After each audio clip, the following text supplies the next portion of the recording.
keessummaa addaa tokko qabannee dhiyaannirra. Keessummaan keenya har'a Arfaasee Gamadaati. Arfaasee Gamadaa haadha manaa jawaar, haadha immoo Oromooti. Arfaasee haadha Oromoo, haadha manaa jawaar baga nagaan dhufte. Baga nagaan nu eeddan jajjine. Arfaasee yeroo dheeraadhaa fi kana dura hojii aktiivizimii kanarratti namni si beeka. Yeroo dhiyoodhaa asitti garuu Arfaaseen eessa jirti? Arfaaseen maa baddee? Arfaaseen maal hojjetaa jirti kan jedhu. Keessattuu Arfaaseen maa baddee kan jedhu gaaffii guddaatu jira. Nutis kanaaf si barbaannee kan si affeerre Arfaaseen maaliif badde? Jajjine ani sun dhagayeera. Ammoo hin beektaa yoo qabsoo Oromoo keessatti hojjettu akka Oromootti fi akka maatii yoo hojjetu adda. Akka Oromootti hin beektaa hiriir baatee bilbiltee twiitii gootee xalaa adda addaa ergitee galtee jiruu dhuunfaa keetti deebita. Ammoo yeroon qabsoon sun man kan kee seenee maatii kan kee ga'e hedduu adda wanni sirra eegamuu fi wanni fakkeenyaaf ana akka Arfaaseetti godhuu qaba akka haadha warraa Jawaaritti. Waan an godhu jira akkasumas dhaabbilee Oromoo adda addaa waliin qunnamaa hawaasa adda addaa hin qunnamaa hawaasa alaallee dhaabbilee Oromoo hin taanellee sunis hojjechuu jira. Kasadaffaa kun beektanii ilma tokko qabna Oromoo kan ganna afurii innillee yeroo kiyyin barbaada waan Jawaaras hin jirree fi man hidhaa jira. So innillee akka tokkotti yeroo kiinarraa hin barbaada. So qabsoon kun naafi haga especially haga erga Hacaaluun du'ee ajjeefamee amma as geenne sa'aatii 24 yoo hojjechuutti hin jirrellee waanum kan yaadu jira. So hin banneenum jira hojjechuu jira hojiinillee fuulduraanillee taati dudduubanillee waan hedduu ka godhamu jira godhuus jira. Mee Arfaaseen hamma abbaa warraa ishee mana hidhaati jira. Abbaa ilmaa Jawaar guddiftaa haadha Oromooti. Mee Arfaaseen otoo akkas hin ta'in dura maal fa'aa hojjetaa turte yeroo haadha maatiin ta'in dura? Xinnoo ishee nu yaadachiise dugda duubatti deebi. Yeroo isaa hin qabdaa? Akkuma namni hedduun beeku hawaasa Oromoo keessa diqqeenumirraa irratti hirmaachaa ture. Gaafa waggaa 16 waldaa dargaggoo Oromoo Minisoota kan dhaabnee sun irratti hojjechaa turre. Hawaasa keenya karaa adda addaan tajaajilaa ture. Sunis akkuma deeman waldaa dargaggoo Oromoo idil addunyaa sun irratti illee hojjechaa ture. Hawaasa Minisoota jiru kanattillee karaa siyaasa Ameerikaa keessattillee hirmaachaa ture karaa adda addaatiini. So waanum kana hojjechaa ture gammaa duraanis illee ammallee ammoo akka an hojjettu xiqqoo jijjiiran malee ittum jira. Gaariidha. Waldaa dargaggoota Minisootaa kan addunyaa fi dhimmoota adda addaa karaa Oromoo Faristii OMN dhaabuu kan hundumaa keessatti gahee akka qabdudha. Lama keessattuu kan waldaa dargaggootaa kana Jawaar fa'aa wajjiniin gaggeessitu akka jedhaniin kanneen dhaga'e amma dhugaa akka ta'e hin beeku. Egaa mee amma kan duraa sana amma tokko wal yaadachiifnee otoo gara biraatti hin darbin Oromoon akkam jira? Oromoon maalirra jira? Mee waa'een Oromoon sadarkaa maalirra akka jiru nutti mee ilma kee jechaadha. Ati haadha Oromooti. Oromooni ammaaf akka oman jedhu ammoo duraan Jawaar bii ture ammoo osoo inni hin hidhamne at least bilbilaanii FaceTime yeroo maraa dubbisu waan danda'uuf xiqqoo at least qalbii isaa hin qabbaneessa. Ammoo ergaan inni hidham kan xiqqoo hin jabaataa darbee abboo dubbisuu fedhaa jedha. And then akkiyaan ammaan tan godhuu jiru bilbiluma isaa bilbillee yoo inni hin kaafne hin kaasi jedhaan malee mala adda adda dhaadhee akka qalbii isaa qabbaneessu irratti hojjechuu jiru malee he's okay. Egaa mee maatii tokko keessa abbaan yeroo irraa hidhamee keessattuu ijoollee xixiqqoo akkasii kanatti mee impression jiru yookiin wanti nuumu maatii keessatti maal fakkaata simmoo kan ilma tokkicha guddisu yeroo wanta akkasii uumamu maal inni feeling jiru. Feeling in jabaadha maal jennaan because inni am ganna furii waan hunda itti himuu hin danda'u ammoo akka wanni tokko sirrii hin taane inuu beeka so akkamiin isatti maka jedhu yeroo mara na cinqaa at least wanni gaariin haga amma keessi isaa qoratee na hin gaafanne just networking hin hojjetu jedhaani ammoo akkuma media adda addaatti irratti argamu jiru wanni jawaareen wanni inni dhiibu jiru at least torbaanitti akka nu viidiyoon dubbisu gaafachaa ture arrallee mani murtii deebisanii yaa hayyamanii fi ammoo sun hojiirra oolaa fi noollee hin beennu inuu margina so sun sila yoo ta'e isallee qalbii qabbaneessaa jira.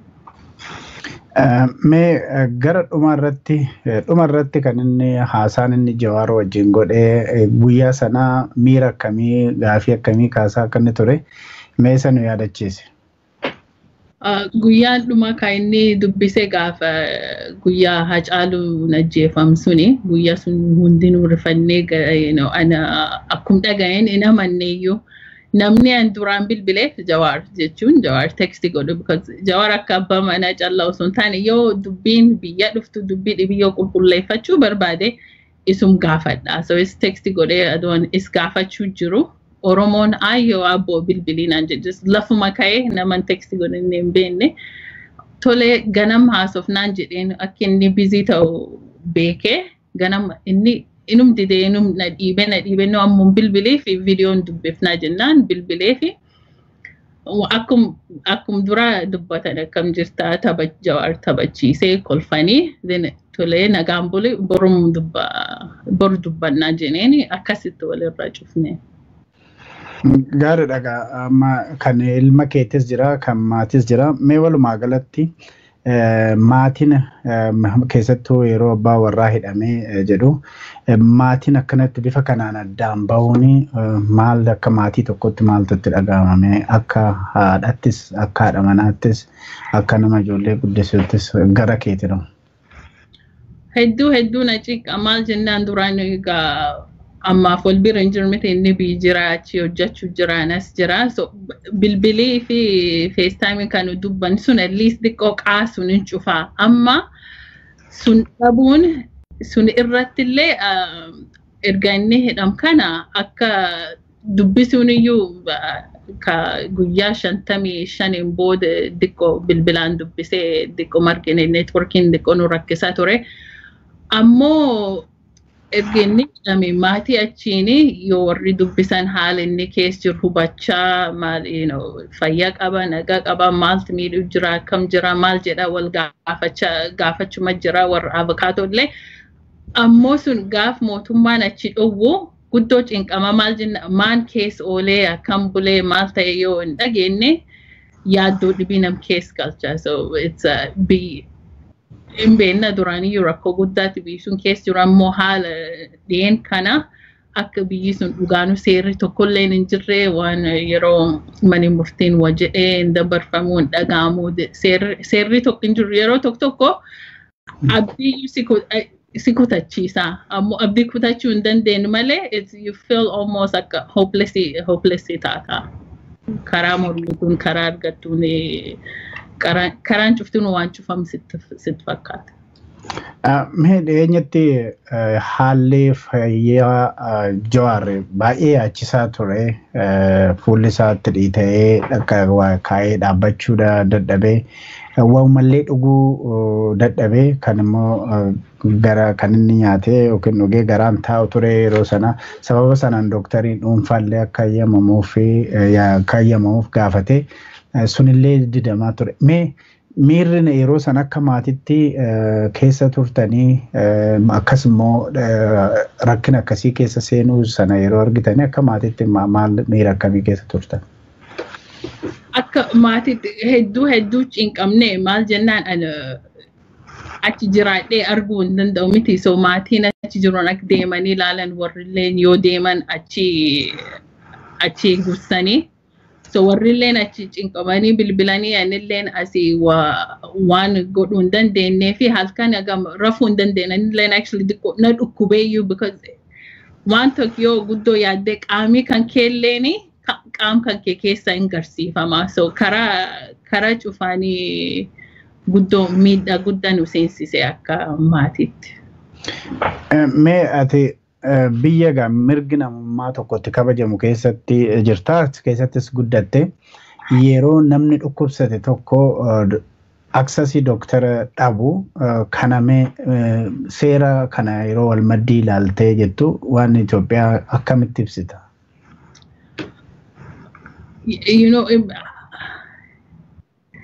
Karaa ibsanillee hin beektu maal jennaan is that even biyyumsuun callaa osoo hin taane mirgi dhalli namummaan hundinuu silaa argachuu qaba. Amma yoo dhaabbilee adda addaatti waan kan himu warri amanuu dadhaban akkamiif mirgi sun laalamuu fi dhabee wanni guddoon garana tuqee yeroo inni maafi akka inni hakiimuu fi barbaadaa ture ka jedhe because alatti namni jawaar ajjeesa jedhanii dhaadhannoo godhanii akkamiin dooktarii mootummaa amana kan inni jedhu sun yoo sun teettee yaaddu hedduu garaa si tuqaa because inni waan achi ta'u beekuu hin dandeetti sila saffisaanii hakiimiin argee fayyisanii qorichi inni barbaaduuf haala inni waan inni barbaadu kennuufii qaban keessatti sun dhabuuni akkamiin namni achi keessa jiraachuu danda'u iyyuu si yaachisa.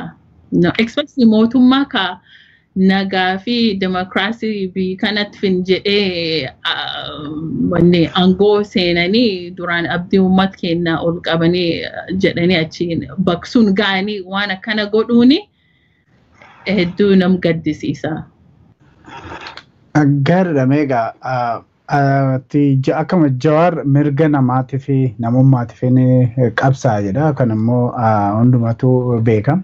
Nama mirga namummaa tokkoof qabsaa'u bifa kanaanii qabiinsa akkasii qabuun mirga namni tokko argatu dhorkachuun kuni kanamee attamitti ilaalta namni biyya tokko keessatti waan akkasii kana hojjechuun mee ati akkamitti ilaalta?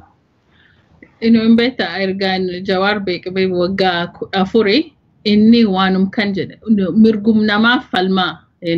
Karaa adda addaan karaa nagaatiin gaafum jalqabumirraa wanni inni baratees wanni inni leenjii adda addaa fudhateeyyuu akkamiin qabsoo Oromoo kan karaa nagaatiin mirga Oromoo argachiifna.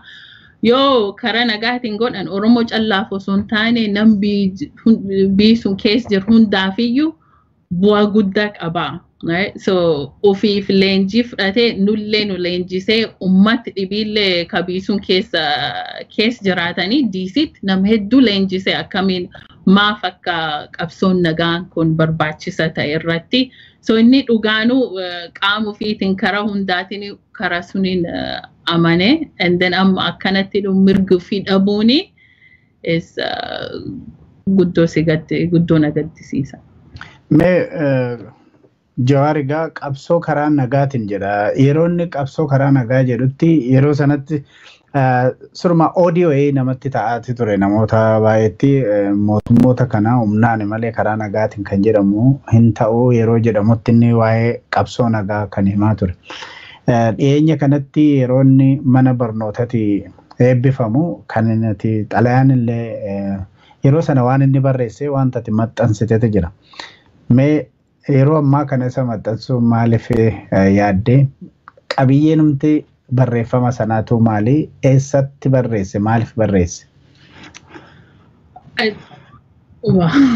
Wanni tokkaan nam yaadachiisu fedhe seenaa biyya sun keessatti akka mootummaan karaa nagaan illee waliin harka waliin jijjiir miti amma ka mootummaan kuniyyuu karaa nagaan baksuun argate injifannoon suni qeerroo qeerroo Oromoo fi nama mootummaa sun keessa hojjetullee hagwayii gargaaraa turanii qabsoo uummata biyya alaa jiran kanirra jawaarillee gahee guddaa keessatti taphate. So adoo sun beennu warri mootummaan jirulleen sun beekanii amma maqaa isa balleessu jira. Inni karaa adda addaatiin uummata kana ajjeesuu fedhaa sun godhu fedhaa waan jechuu jiranii fi ummatum keen yaadachiisuuf maal jennaan jawaar waan nu jeen callaa sun hin taane inni afaan ofiitiin interview adda addaa irratti akkas jecha ture. Barreeffama adda addaallee karaa nagaan yoo dhugaanu jijjiiran biyyi sun keessatti fe'in taate karaa nagaanii solution itti barbaadu qabnaa jecha ture. So namum yaadachiisuuf sun maxxanse. Bara kamii kan inni sana barreesse mee duubatti deebinee ilaallu yeroo kamii I think yeroo eebbifamu yuunivarsiitii wayirraati. Isin kun yeroo kamii kanuma wajji wal qabsiisimee namoota nuyis dabalatee namootuma hedduu leenjisaa ture qabsoo nagaatiin kan jettee jira. Mee isaanis irra deebi'ee isaan kan fa'aa barsiisaa ture barreeffama kana bara kamii fi yookiin immoo yuunivarsiitii kamii fi barreessee ture? I think barri sun 2011 fakkaata yoon inni irraanfannee kan inni sun barreesse. Leenjillee adda addaa akkuma barumsa Allah osoo hin taane there is an Institute of East DC irratti kan inni achitti fellowship gochaa turre. And then kitaabni inni irratti fuulleffachaa ture Gene Sharpin barreeffame. Gene Sharpin sun wanni inni beekamuuf iyyuu is the theory of non-violent resistance in beekamaa. So inni kitaab sun fuudhee akka ummat keenya raabsee actually hawaas keenya hedduu nama hedduuf kennee I'm sure namni hedduun hin qabatanii. And then leenjii sunillee akkasumaan oofaa ture. Kitaab sun akka fakkeenya fudhatee akka karaa Oromoo fakkaatutti jijjiiree leenjii adda addaa godha ture. Hawaasa Oromoollee callamit kan inni leenjis akkuma duraan jedhee isittillee hawaasa nama Itoophiyaa gosa adda addaa leenjii godha ture yeroo inni DC tursu. Gaariidha meeqa namoonni suni namoonni leenjisaa ture yeroo sanatti leenjii sanaa fudhatan malee kaan isaanii biyyatti galanii yeroo ammaa kana aangoo qabatanii namichuma isaan barsiise illee deebi'anii kan isaan dararaa jiranidha. Waan akkasii dhaga'ama amma akka qofa qabdu hin beeku.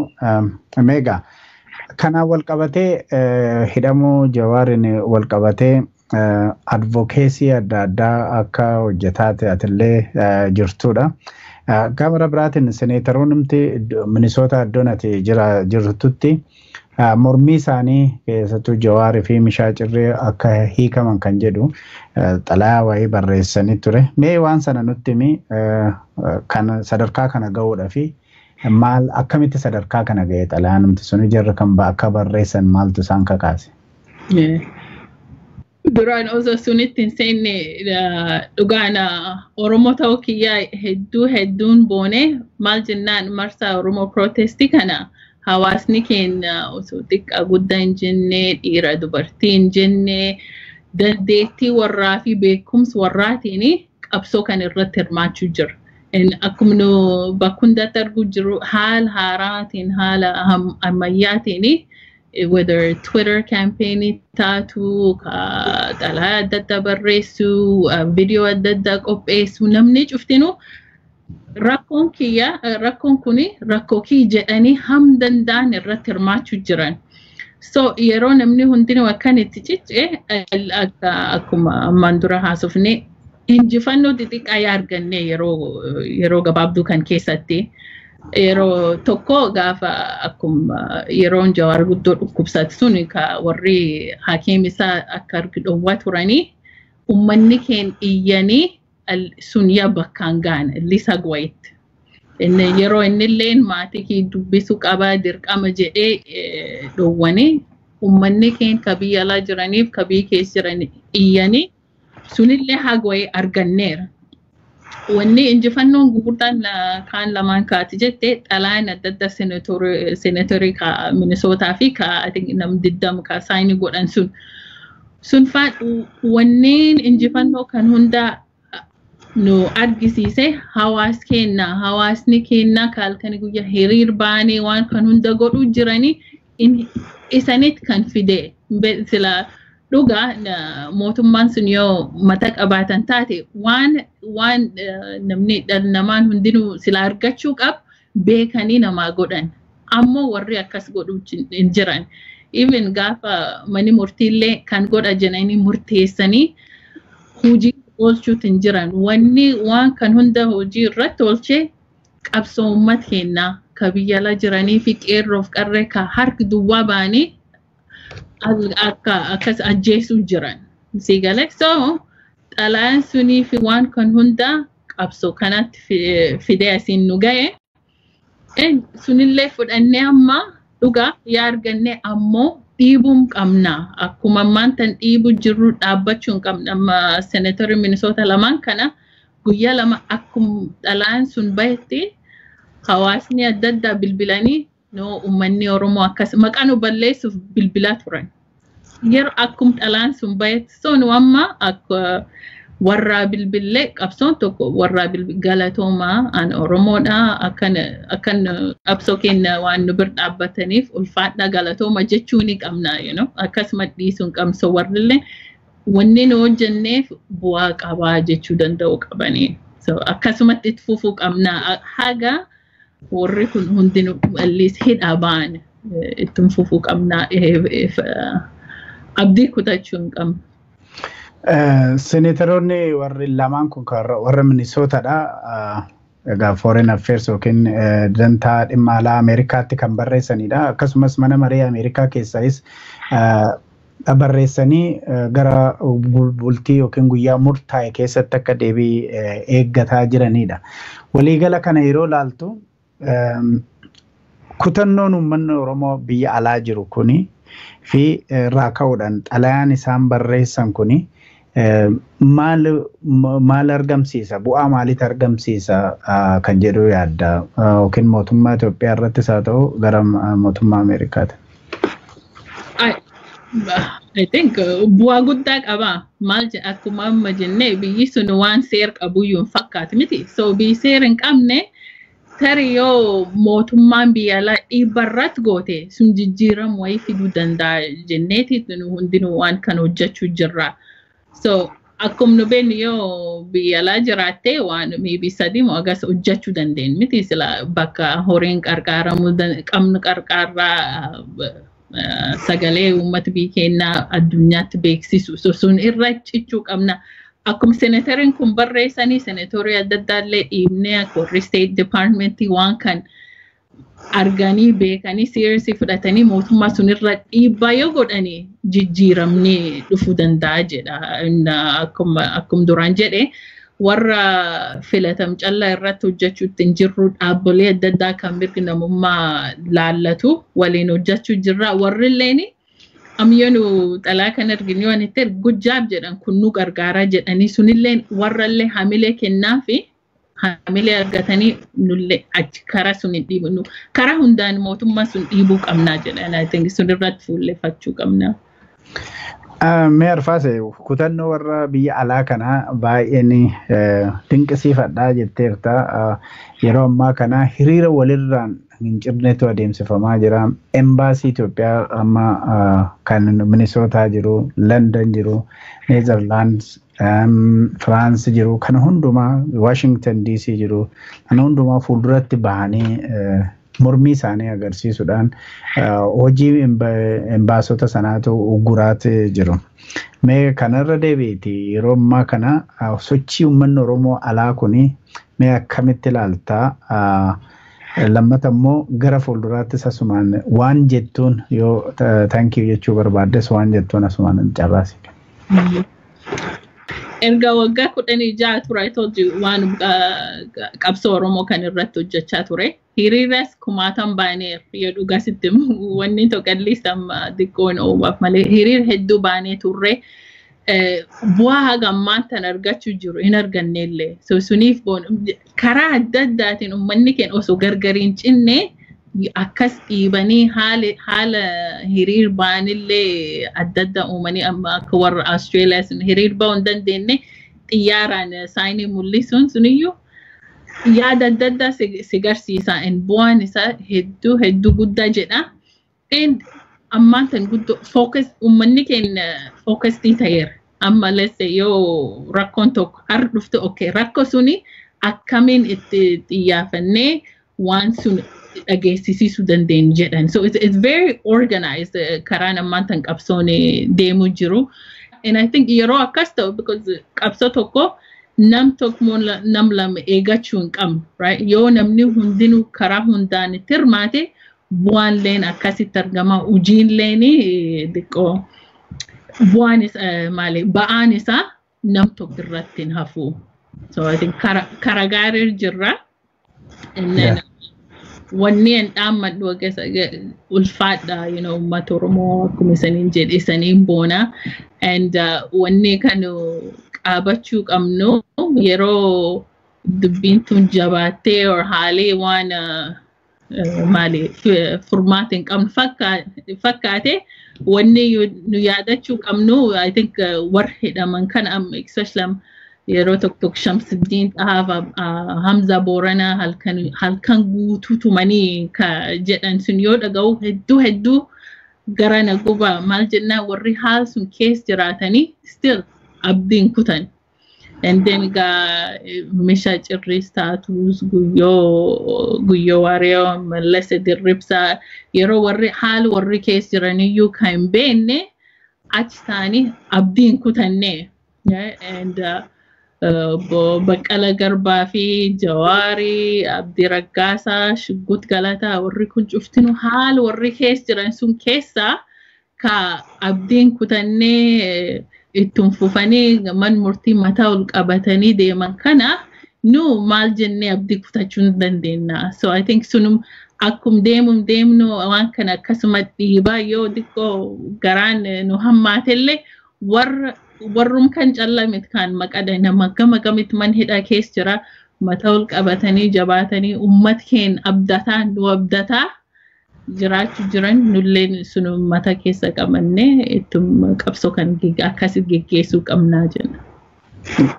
Gaarii dhagaa sochiin Oromoon biyya alaatti godhaa jiru kuni iddoo tokkotti mallattoo agarsiisaa akka jirudha. Dhiibbaa mootummaaleen tokko ammayyuu dhiibbaa duraan kan mootummaa biyya Ahmad wajjiniin walitti dhufeenya gaarii qabanii tarkaanfii tokko fudhachuun mul'ata. Sana mee adeemsa keessa kan ilaallu Adde Arfaasee haadha manaa jawaar haadha Oromooti kan inni wajjin haasaa jirru kabajamtoota daawwattoota keenya dhaggeeffattoota keenya. Mee Arfaasee gara biyyaattan darbina. Yeroo ammaa kana qeerroon Oromoo qabsoo adda addaa godha marsaa adda addaatiin labsii baasuudhaan qabsootti jiru. Qabsoo sana keessa kan isaan gaafatan keessaa tokkoyyuu hidhamtoonni siyaasaa Oromoo haal duree tokko malee gannu lakkifamuutu irra jira. Jawaarri abbaa keenya isatu nu gaggeessaa ture kan jedhu waan akkasiitiin lubbuu isaanii kennaati jiru. Qabsoon keenya dhaabbatu kan jedhudha. Kana yeroo dhageessuuf hordoftu mee haala biyya keessa jiru kamitti ilaalta keessattuu gara qeerrooti? Dhuga warra hidhamtootaan ala warri guddaa abdii nuu kennanii aniyyuu warqeerroof qarree kabii keessa jiranii halkani guyyaa mirgi kennaaf falmachuu jiranii dhugaa malee humni warraa guddoo na gammachiisa. Maal jennaan warri akka alliis akka kennaa warra biyya alaa jiran nu dhugaa wanneen kun nu dhaga'ama ammoo lubbuu miti jechuun wanni nu hojjechuu jiru kan nagaa keessa jiraannee hunda akka feen hojjechuu dandeenya ammoo warri riskii fudhatanii hiriir ba'uyyuu jechuuniyyuu lubbuu warraa qabsoo kanatti kennatanii hojjechuu jiranii. So hedduu galanni warraa waan dhibi galatayyuu kennuuf hin dandeenye galanni warraa bilisummaa haa ta'u jenne malee hedduu galata guddaa hunda irraa qabanii uummata Oromoo irraa. Egaa qarreen biyya keessaa bifa sanaan hidhamtoonni siyaasaa Oromoo kuni haal duree tokko malee nu yaabaan jedhanii lubbuu isaanii kennaniit waan barbaachisu hundumaa godhaatee jiru. Biyya alaatti akkuma ati jette kutannoo kan kana dura hin argine caala argaa jirra yeroo jettu kanatti. Mee seera biyya sanaa ammoo attamitti ilaalta? Yeroo uummanni gamana akkasitti fedhii isaa agarsiisu karaa mootummaatiin immoo jarri kuni nagaa booressuudhaaf hidhamanii nagaa eegsisuudhaaf hiinee jedhu kanaaf irraa ka'uudhani seeruma biyya sanaatu ammam abdii si kutachiisa ammam abdii irratti qabda attamitti ilaaltan waan jawaar barreessu irraas ka'uudhaan. You know, waan biyyi sun seera qabduyyuu hin fakkaatu. You know, nagaa yoo eegsisu feete nama hunda Oromoo ta'an callaa hidhuuni akkamiin Oromoo hunda miliyoonii 50 hunda hiitee nagaa eenyu eegsiftaa, you know, or nagaa yoo eegsiftu akkamiin ijoollee didiqqoo ejjeeftu, you know, am torban darbu kan ijoollee waggaa 13 waggaa 10 kan uma hin balleessu yoo balleessanillee ajjeesuun maaf barbaachisaa? So hin fakkaatu yuuse nama seera waan eeganillee hin fakkaatu, seera waan qabanillee hin fakkaatu. Abdiin kan qabu ummatum keen callaa, ummatum keen dhugaa mootummaan kun nam hedduu sobanii turanii akka aangoorra dhufan sun hin taane waan taatullee hin fakkaatu. Nagaallee yoo eegsisu feete warra siyaasaa dhaabbilee siyaasaa adda addaa waan sun keessatti hirmachiisuu danda'uu qabda. Right? Because ambii kanatti yoo dhaabagame jira dhuga waliin galanii ammoo waan biyyaaf tolu hojjetan. Right? It's not about maal fedha akka dhaab tokkotti maaltu bii kana tolu yoo waliin gallenne karaa filannoon karaa mariidhaanii ergaanii yoo wanni tokko darbee hojiirra tolchanii. So dhaabni tokko ofii hojjetee nagaa buusuu waan danda'uun nam hunda biyyi sun keessa jiru hirmachiisanii mari'atanii nagaa buusuu danda'an. Mee akka Arfaasitti egaa duraan akkanatti himtetti Jawaar qabsoo karaa nagaa kanaa itti amanuu duwwaa otoo hin taane warra biraatu Oromoo bira darbee warra biraatu barsiisaa ture nuu barsiisaa ture jechaa jirta. Garuu otoo inni karaa anis yeroo dheeraadhaaf interview isa godhaatan ture kanuman isarraa arga. Kun hundi otoo jiru sababni mootummaan Itoophiyaa yeroo ammaa kana Jawaar itti mana hidhaa keessatti dararaa jiruu fi mee maal inni guddaan maaliif ni jettee yaadda? Akkiyyaatti I think wanneen isaa humni isaa hin beekani jechuun jaalala uummanni isaaf qabu waan beekaniif isa achitti hidhan. And they know warriyyuu waan kanatti amanan sila yoo itti amananii is waliin hojjetanii nagaa kan buusuu danda'uu qaban. So waan inni irratti hojjechuu jiru kan irratti naman akkanatti fakkaatutti akka arguu jirrullee and humna uummata is dudduub jiru kan beekanii suniif isaaf warris waliin hidhan kan man hidhaa tursuu jiranii akka yoo hin beeknu filannoo kan hin geggeessin jechaa turanii maybe filannoo sun geggeessanii war sun keessaa hambisuu fedhaniif achitti hidhan malee wanni warri man keessatti dararamu jiraniif hin jiru. Maaf jennaan balleessa tokkollee uumaa hin balleessin miti waan warri siyaasa waan warri amananiif malee waanum siyaasaaf malee balleessa waan balleessaniif hin hiine. Mee qabsoo nagaa keessatti xinnootti deebina Arfaasee. Itoophiyaa keessattuu mana Jawaar kan yeroo ammaa kanaa hidhanii ittiin jiranii egaa sabaaf sablammoota walitti buusuudhaaf yaalii godhee kanatti himatu. Garuu ati kan nutti himaa jirtu qabsoo nagaa yeroo Jawaar nu barsiisaa ture namoota biraatu barsiisaa ture kan jedhu ture. Mee yeroo akka nama tokkos akka haadha warraattis sabaaf sablammoota kana ilaalchisee maal jedha ture Jawaar? Wanni guddaan inni jecha ture akkuma beeknu Oromiyaa keessatti nama saba adda addaatti Oromiyaa keessa jiraata. Right? So Oromiyaa keessa nagaan jiraachuuf iyyuu yaa maali mirgi nam kan hundaa eeguu qabnaa kennallee nagaa Oromootiif nagaa warraallee nagaa biyyaa Itoophiyaa keessatti gosa hedduutu keessa jira. Amma yoo karaa nagaatiin rakkoo jiru hin furre namni hundinuu in himataa they'll never be nagaan hin jiraatu. Nagaa mirga gosa tokkoo yoo eegatte mirga hunda eegatta. I think amma biisuun keessatti wanni warraaf hin galle mirga Oromoo yoo eegani. That doesn't mean warkaan mirgi dhabsiistamit. Yoo mirgi Oromoo eegan mirgi nam hunda hin eegama. Sunum gaafachuu jirran akka Oromootti mirkeen callaa eeguu osoo hin taane mirgi namni kaan qabu nulleen mirgum sun barbaannaa jennee falmuu jir malee sun dhowwii nuu kenni miti. Akkuma qabsoo bii kanaatti miti yeroo warri Black Lives Matter jennu